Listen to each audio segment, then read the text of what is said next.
Ukraine Russia চলছে ভয়াবহ যুদ্ধ, শুরুতে জানিয়ে দেওয়া আপডেট সংবাদ। ন্যাটোকে কড়া ভাষায় আক্রমণ জেলেনস্কির। আর বিস্তারিত জানিয়ে দিব, উত্তর কোরিয়ার আকাশে মার্কিন গুপ্তচর বিমান, রুশ সাবমেরিন কমান্ডারকে গুলি করে হত্যা, ইউক্রেনকে দূরপাল্লার মিসাইল সরবরাহ করবে ফ্রান্স। আরো জানিয়ে দিব, ইমরান খানের বিরুদ্ধে জামিন অযোগ্য, গ্রেপ্তারি পরোয়ানা। রাজা চার্লসের সঙ্গে প্রোটোকল ভেঙে সাক্ষাৎ বাইডেনের, যে কারণে ন্যাটো সদস্যপদে ইউক্রেনের কাছে বাঁচা মারা প্রশ্ন। এবং সর্বশেষে জানিয়ে দেব, পশ্চিমারা শক্ত, ইউক্রেন যুদ্ধে পতন পুতিনের। শুনছিলেন সংবাদ শিরোনাম, এখন বিস্তারিত। তবে অনুরোধ থাকবে এই ভিডিওটিতে একটি লাইক দিন এবং কমেন্টস করে জানিয়ে দিন আপনি কোন জেলা থেকে বা কোথা থেকে আমাদের সাথে যুক্ত রয়েছেন। এবং সবার আগে গুরুত্বপূর্ণ আপডেট সংবাদ পেতে চ্যানেলটি সাবস্ক্রাইব করে আমাদের সঙ্গে থাকুন। ধন্যবাদ। ন্যাটোকে কড়া ভাষায় আক্রমণ জেলেনস্কির। ইউক্রেনকে কবে ন্যাটো সদস্য করা হবে তা নিয়ে ক্ষোভ ঝেড়েছেন দেশটির প্রেসিডেন্ট ভলোদিমির জেলেনস্কি। ন্যাটোর উদ্দেশ্য করা বক্তব্য ছুড়ে দিয়ে তিনি বলেছেন, ন্যাটো সামরিক জোটে যোগদানের জন্য তার দেশকে কখন আমন্ত্রণ জানানো হবে সে বিষয়ে কোন রকম দিন তারিখ নির্ধারণ না করাটা অযৌক্তিক বা বিলম্ব। টুইটারে এই নিয়ে একটি পোস্টে তিনি বলেছেন, এতে জেলেনস্কি বলেছেন, ইউক্রেনকে কখন আমন্ত্রণ করা হবে, কখন ইউক্রেনের জোটের সদস্য হবে, এসবের কোনো সময়সীমা নির্ধারণ না করাটা নজিরবিহীন এবং অযৌক্তিক। কার্যত মনে করা হচ্ছে ইউক্রেন জোটে আমন্ত্রণ জানানো বা সদস্যপদ দেওয়ার ব্যাপারে কোনো প্রস্তুতি নেই। লিথুয়ানিয়া ভিলনিয়াসে গুরুত্বপূর্ণ এক শীর্ষ বৈঠকে যোগ দিতে জড়ো হয়েছেন ন্যাটো সামরিক জোটের নেতৃবৃন্দরা। ধারণা করা হচ্ছে এই বৈঠকে ইউক্রেন যুদ্ধে গতি প্রকৃতি এবং পশ্চিমা এই জোটের ভবিষ্যৎ রূপরেখা নির্ধারিত হতে পারে। এই শীর্ষ বৈঠকে আগে ন্যাটো জোটের সুইডেনের যোগদানের ব্যাপারে তুরস্ক তাদের আপত্তি তুলে নেওয়াটাকে জোট ইতিবাচক একটা অগ্রগতি হিসেবে দেখেছে। কিন্তু ভবিষ্যৎ সদস্য হিসেবে ইউক্রেন নিজস্ব উচ্চ আকাঙ্ক্ষা নিয়ে সদস্য রাষ্ট্রগুলোর মধ্যে মতভেদ রয়েছে। সূত্র পাঁচ টুডে। উত্তর কোরিয়ার আকাশে মার্কিন গুপ্তচর বিমান। মঙ্গলবার ফের মার্কিন গুপ্তচর বিমানে সরব হলো উত্তর কোরিয়া। সোমবার তারা দাবি করেছিল তাদের আকাশে মার্কিন বিমান ঘুরছে। এক প্রতিবেদনে এমনটি জানিয়েছেন জার্মানি সংবাদ মাধ্যম ডয়চে ভেলে। মঙ্গলবার উত্তর কোরিয়ার প্রধান কিম জং উনের বোন কিম ইয়ং জং জাতীয় সংবাদকে জানিয়েছেন, মার্কিন নৌবাহিনী একটি বিমান উত্তর কোরিয়ার আকাশে অন্তত 8 বার পাক খেয়েছে। এমনটা চলতে থাকলে উত্তর কোরিয়া করা ব্যবস্থা নিতে বাধ্য হবে বলে জানিয়েছেন তিনি। বস্তুত এর আগে সোমবার একই অভিযোগ করেছিলেন উত্তর কোরিয়া। কিম জং দাবি করেছেন তাদের আকাশ সীমা মার্কিন গুপ্তচর বিমান ঢুকে নজরদারি চালাচ্ছে। ফের এমন ঘটলে তারা গুলি করে নামিয়ে ফেলতে বাধ্য হবে হুমকি দিয়েছিলেন কিম। সেই একই অভিযোগ উঠল উত্তর কোরিয়া। এ দাবি নিয়ে আমেরিকা এখনো পর্যন্ত কোনো মন্তব্য করেনি। তবে দক্ষিণ কোরিয়া জানিয়েছে আমেরিকার কোনো বিমান উত্তর কোরিয়ার আকাশ সীমায় ঢোকেনি, খোলা সমুদ্রের উপর দিয়ে তারা চলাচল করছে। উত্তর কোরিয়ার দাবি নস্যাৎ করে দক্ষিণ কোরিয়ার দাবি এই বিমানে কথা বলা হয়েছে তা রুটিন ফ্লাইট, এর সঙ্গে গুপ্তচর ভিত্তিক কোনো সম্পর্ক নেই।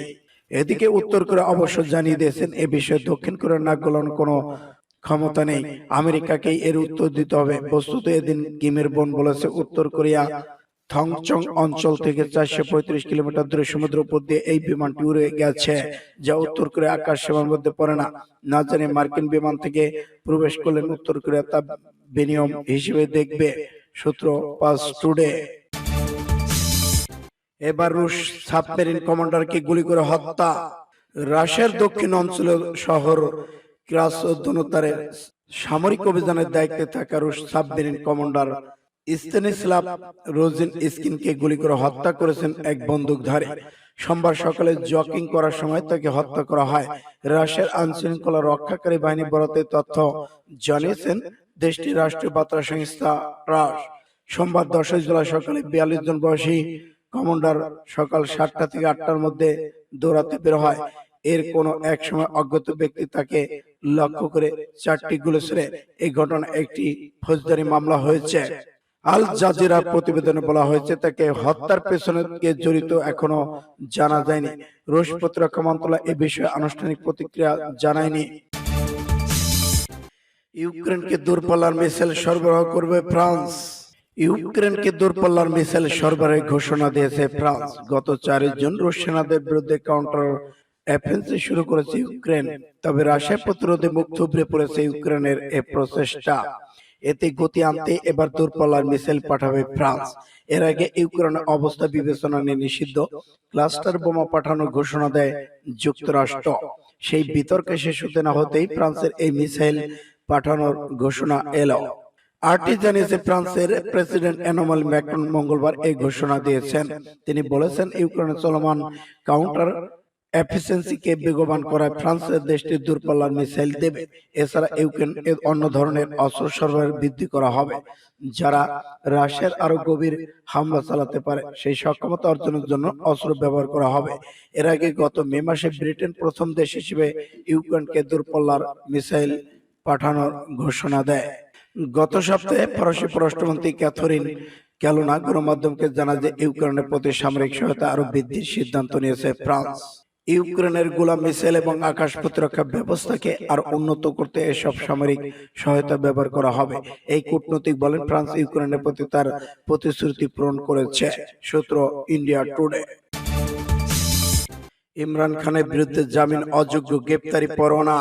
পাকিস্তানের সাবেক প্রধানমন্ত্রী ইমরান খানের বিরুদ্ধে জামিন অযোগ্য গ্রেপ্তারি পরোয়ানা জারি করেছেন দেশটির নির্বাচন কমিশন।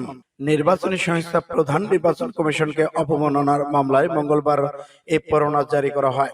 একই মামলায় দেশটির সাবেক তথ্যমন্ত্রী ফাওলাদ চৌধুরীর বিরুদ্ধে গ্রেপ্তারি পরোয়ানা জারি করা হয়, খবর রয়টার্সের।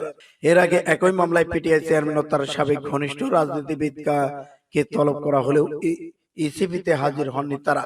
পরে নির্বাচন কমিশনের 4 সদস্যের একটি বেঞ্চ এ আদেশ দেন। গত বছর দেশটির নির্বাচন কমিশন সিইসির বিরুদ্ধে অশালীন ভাষা ব্যবহারের অভিযোগ পিটিআই প্রধান সহ দলটির সাবেক মহাসচিব Asad Umar, senior vice president Fawlad চৌধুরীর বিরুদ্ধে মামলা করে ইসিপি। মামলার পর কয়েক দফা নোটিশ পাঠানো হলেও নির্বাচন কমিশনের গঠিত বিচারিক বেঞ্চের শুনানিতে ইমরান খান ও তার দলের নেতারা হাজির হননি। একইভাবে মঙ্গলবারের শুনানিতেও ইসিপি উপস্থিত হননি কেউ। পরে তারা তাদের বিরুদ্ধে গ্রেপ্তারি পরোয়ানা জারি করে এই মামলায় কার্যত আগামী 25শে জুলাই পর্যন্ত মুলতবি ঘোষণা করে ইসিপি।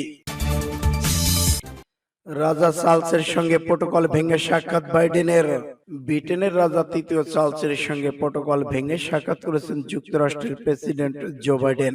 রাজ পরিবারে প্রটোকল ভেঙে রাজা চার্লসকে স্পর্শ করতেও দেখা যায়। এ নিয়ে সমালোচনা শুরু হয়েছে সোশ্যাল মিডিয়ায়। ভিডিওতে দেখা যায় সোমবার প্রেসিডেন্ট বাইডেনের গাড়ি আসার পর রাজা চার্লস গাড়ির কাছ থেকে কাছে গিয়ে বাইডেনকে স্বাগত জানায়। প্রেসিডেন্ট বাইডেন তখন রাজা চার্লসের হাত পেছন দিয়ে ধরে এবং কিছুক্ষণ সময় হাঁটেন। চার্লসের পিঠেও হাত দিয়ে দেখা যায় প্রেসিডেন্ট বাইডেনকে। এর আগে ব্রিটিশ সেনার সামনে দাঁড়িয়ে বাইডেনকে কিছু অসংলগ্ন আচরণ করতে দেখা যায়। রাজ পরিবারের প্রটোকল ভাঙার নানা সমালোচনা শুরু হয়েছে সোশ্যাল মিডিয়ায়। যদিও বাকিংহাম প্যালেসের তরফে অবশ্য বলা হয়, বাইডেন এমন আচরণকে চার্লস মোটেই স্বাচ্ছন্দ্য বোধ করেনি। এর আগে ব্রিটিশ প্রধানমন্ত্রী ঋষি সুনাককে প্রেসিডেন্ট সুনাক বলে বিতর্কে জড়িয়েছিলেন জো বাইডেন। তাকে ভাষণের শেষে গড সেভ দ্য কুইন বলতেও শোনা গিয়েছে। সম্প্রতি প্রশান্ত মহাসাগর থেকে শুরু করে ভারত মহাসাগর পর্যন্ত দীর্ঘ লাইনে বানানোর প্রতিশ্রুতি দিয়েও সমালোচনার মুখে পড়েছিলেন বাইডেন, যে কারণে ন্যাটো সদস্য পদে ইউক্রেনের কাছে বাঁচা মারার প্রশ্ন। ইউক্রেনের মধ্য অঞ্চলে এক ঘন জঙ্গলে ইউক্রেনের সেনাবাহিনী একটি আর্টিলারি ইউনিট রণাঙ্গনে যাওয়ার আগে প্রশিক্ষণ নিচ্ছে। প্রশিক্ষণ শেষে তাদের অনেকে রণাঙ্গনে ফিরে যাবে, তবে অনেকের জন্য এটাই প্রথম কোনো রণক্ষেত্রের যুদ্ধ হতে পারে। যুদ্ধে যারা নিহত হয়েছে তা আহত হয়েছেন ওইসব সৈনিকদের স্থান পূরণ করবে তারা। একটি ফাঁকা জায়গা তারা একে 47 রাইফেল দিয়ে টার্গেট প্র্যাকটিস করছে। তবে খুব বেশি গুলি যেন খরচ না হয় সেজন্য তারা সতর্ক। কেবল ওই প্রশিক্ষক শিবির নয়, ইউক্রেনের সামরিক রসদের সরবরাহের টান পড়েছে আরো অনেক জায়গায়। সেনা দলের অধিনায়ক রোমান বলেছেন, যুদ্ধ জেতার মতো যথেষ্ট মনোবল আমাদের অবশ্যই আছে, কিন্তু দুর্ভাগ্যজনকভাবে আমাদের এখন যথেষ্ট অস্ত্র শস্ত্র নেই। যথেষ্ট অস্ত্র শস্ত্র পাওয়া এখন আমাদের জন্য খুবই গুরুত্বপূর্ণ। তিনি জানালেন, যুদ্ধের মাঠে এখন তাদের সবকিছু হিসাব করে খরচ করতে হবে। তিনি বলেছেন, এটা তো গোপন কোনো ব্যাপার নয়। শত্রুরা প্রতিদিন আমাদের বিরুদ্ধে যত গোলাবারুদ ব্যবহার করে তা আমাদের তুলনায় 5 গুণ বেশি। মিত্রদের কাছ থেকে এই যুদ্ধে যেসব অঞ্চল পায় সেগুলো তাদের জন্য খুবই গুরুত্বপূর্ণ। যুক্তরাষ্ট্র তাদের বর্তমান মজুদ থেকে ইউক্রেনকে ক্লাস্টার বোমা দেওয়ার যে সিদ্ধান্ত নিয়েছে, গত সপ্তাহে তার একটা উদ্দেশ্য নতুন অস্ত্রশস্ত্রের সরবরাহ না আনা পর্যন্ত মধ্যবর্তী সময়টা যুদ্ধের গতি ধীর হবে। ইউক্রেনের কাছে ওই সম্মেলন কেবল অস্ত্রশস্ত্র আর গোলাবারুদের ব্যাপার নয়। ইউক্রেন যে এই সামরিক জোট যোগ দিতে যাচ্ছে, সম্মেলন থেকে কি ধরনের অঙ্গীকার পাওয়া যাবে তা খুবই গুরুত্বপূর্ণ। তবে ন্যাটোর সদস্য হতে অনেকেই যুক্তি দিয়েছেন যে যদি বলা হয় যুদ্ধ শেষ হওয়ার পরে কেবল ইউক্রেনকে সদস্য করা হবে ন্যাটো, তাহলে রাশিয়া এই পথ বন্ধ করার জন্য সেখানে দীর্ঘ সময় ধরে নিচু মাত্রার লড়াই চালিয়ে যেতে পারে। কিন্তু ন্যাটোর সদস্য দেশে আসলে এই মুহূর্তে ইউক্রেনকে কোনো অঙ্গীকার করার ব্যাপারে বেশ সতর্ক। তাদের আশঙ্কা এর ফলে রাশিয়ার সাথে ন্যাটো জোটের সত্যিকারের যুদ্ধ বেঁধে যেতে পারে। পশ্চিমারা দৃঢ়ভাবে দাঁড়াইলে ইউক্রেন যুদ্ধে পতন হবে পুতিনের।